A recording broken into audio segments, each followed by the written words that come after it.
അത് കറക്റ്റാണെന്ന്. കണ്ട് എൻ്റെ ഓരോ വാക്കിലും ആളുകൾ പോയിന്റ് അത് കറക്റ്റാണെന്ന് പറയുന്നു. ആ ആൾക്ക് ഭയങ്കര സങ്കടം വരുന്നു സുൽത്താൻ ഇവിടെ നിൽക്കുന്ന കണ്ടപ്പോൾ. മനസ്സിലായോ? ഒരാണാണെങ്കിൽ ഞാൻ അവനോട് പറഞ്ഞു, നിനക്ക് തീരെ സങ്കടമാണെങ്കിൽ സുൽത്താനെ നീ നിന്റെ ഭാര്യയ്ക്ക് കെട്ടിച്ചു കൊടുക്ക്. പെണ്ണാണ് എന്നുണ്ടെങ്കിൽ ഞാൻ അവളോട് പറഞ്ഞു, നീ എത്രയൊക്കെ ഇവിടെ മരിച്ചു കിടന്ന് എഴുതിയാലും സുൽത്താൻ നിന്നെ തിരിഞ്ഞു പോലും നോക്കത്തില്ല. നിന്നെ പോലൊരു പെണ്ണിനെ സുൽത്താൻ ഇഷ്ടമല്ല. മനസ്സിലായോ? സുൽത്താൻ പറയുന്നത് ലോകത്തിലെ ഏറ്റവും വലിയ ജ്ഞാനിയും ബുദ്ധിമതിയായ ഒരു പെണ്ണിനെ കിട്ടിയതുകൊണ്ട്, ഒരു കൂട്ടുകാരിയായിട്ട് കിട്ടിയതുകൊണ്ട് ഞാൻ ഭാഗ്യം ചെയ്തവനാണ് എന്നാണ് സുൽത്താൻ എപ്പോഴും പറയുന്നത്. മനസ്സിലായോ? ഇതുപോലൊരാളിനെ ലോകത്തെങ്ങും കിട്ടില്ല എന്ന് പറഞ്ഞാൽ സുൽത്താൻ ഞാനുമായിട്ട് കൂട്ടുകൂടി ഇപ്പോഴും നിൽക്കുന്നത്. അതൊന്നും നിങ്ങൾക്കറിയില്ല. അല്ലെങ്കിൽ എന്താ അദ്ദേഹത്തിന് പെണ്ണില്ലാത്തതുപോലാണോ?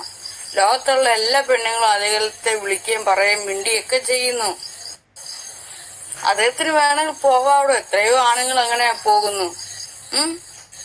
ഞാനെന്ന് പറയുന്ന ഒരാളുടെ കൂടെ ഇങ്ങനെ കഴിയണോ? തിങ്ക്. അപ്പൊ അദ്ദേഹം പോകാതിരിക്കുമ്പോഴെന്താണ് അതിന്റെ അർത്ഥം? എന്നോളം അറിവും ബോധവും കഴിവും സൗന്ദര്യമുള്ള ഒരു പെണ്ണും ഈ ലോകത്തില്ല എന്ന് അദ്ദേഹം മനസ്സിലാക്കി. മനസ്സിലായോ? അപ്പോ ഒരു പെണ്ണാണ് നീ എന്നുണ്ടെങ്കിൽ നിനക്ക് സുൽത്താനെ കിട്ടില്ല. നീ ഇനി എത്ര തപസ് ചെയ്താലും. നീ ഒരാണാണ് എന്നുണ്ടെങ്കിൽ അസൂയാണെന്ന്.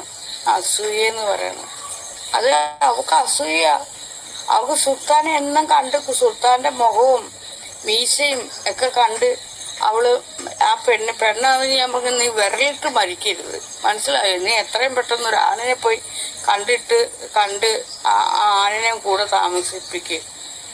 നീ സുൽത്താനെ ഓർത്ത് വിരലിട്ട് നിന്റെ കൈയുടെ ആ മർമ്മം വരെ ഇപ്പൊ ഇരുന്ന് തേങ്ങി കരയുമായിരിക്കും. മനസ്സിലായോ?